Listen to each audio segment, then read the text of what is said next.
Welcome to Strange Spotlight. Strange freshness, art, music, culture.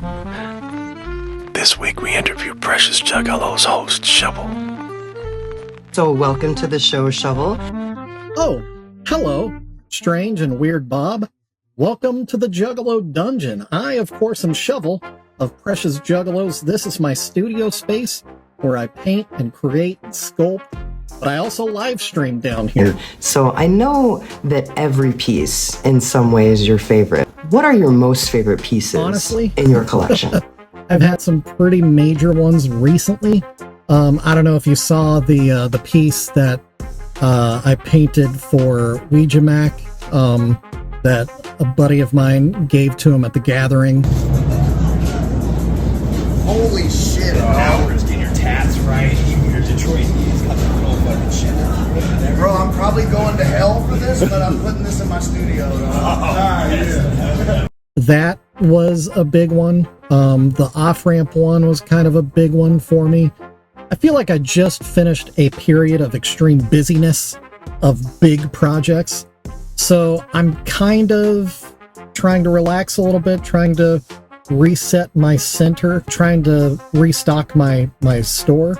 If you're interested, preciousjuggalos.square.site. You can buy little Precious Moments figurines like this one. Also painted some Juggalo gnomes. Like, this is a pretty cool Carnival of Carnage color scheme.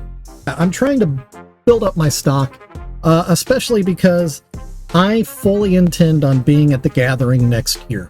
That is my big project, really. So yeah, my butthole pieces are definitely a thing. That's a major thing for me, and those are hilarious on many levels. I love everything I've painted. The Urkel and Peewee are big highlights. Some people really hated that I did that, but what they don't understand is that Urkel was like our personal Urkel, my wife and I, and we tried to sell it at a flea market for $1 and nobody bought it. It was dirty and broken. His glasses were missing. So I didn't ruin anything significant to American culture. I feel like I upcycled something into something new and better. And then Peewee, that was somebody came to me with that Peewee and asked me to do it to their personal Peewee. So I did, and I think it was great too. I think it turned out really, really well. When I do Precious Moments, when I make a Precious Moment into a Precious Juggalo, I try to keep it as basic as I can, because the idea is I want it to blend in on the shelf. I've always, in the back of my mind, my dream is always for someone to get one of my pieces and then,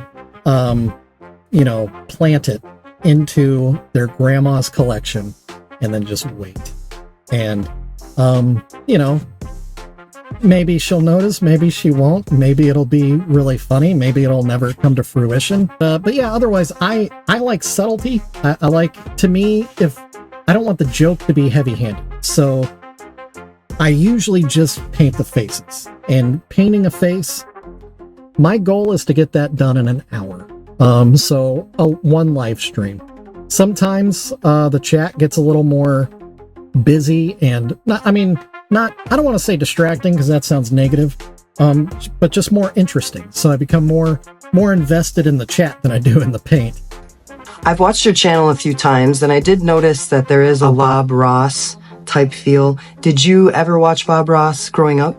That's another really good question, Strange. Growing up, I always really, really enjoyed seeing Bob Ross on TV, because I just knew that taking the time to spend some time with that man while he was on the screen, he didn't know that I was there, and he didn't know anything I had going on, but he knew that we needed him, because we've all felt that, where we could just find some sanctuary in his programming.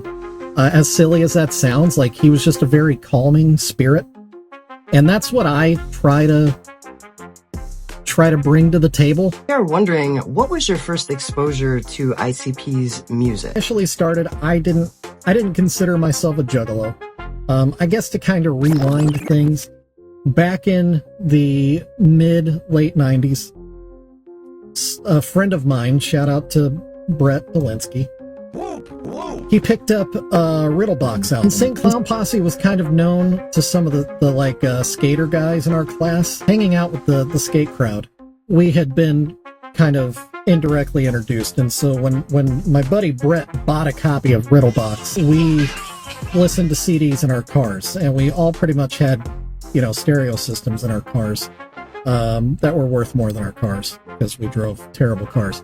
I had a 93 Ford Tempo. Tell me how cool that car is.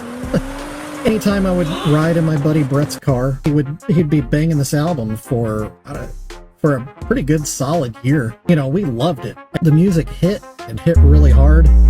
I bought myself a copy of Riddlebox, listened to it beginning to end over and over and over and over again.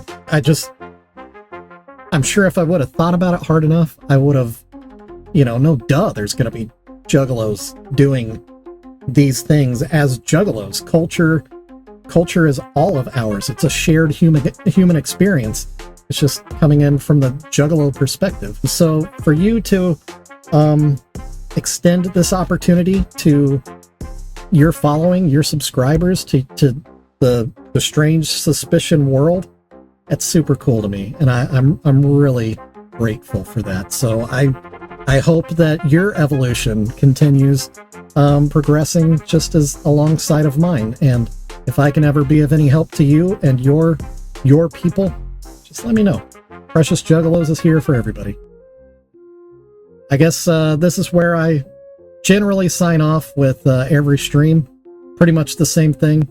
I just say, I love you guys.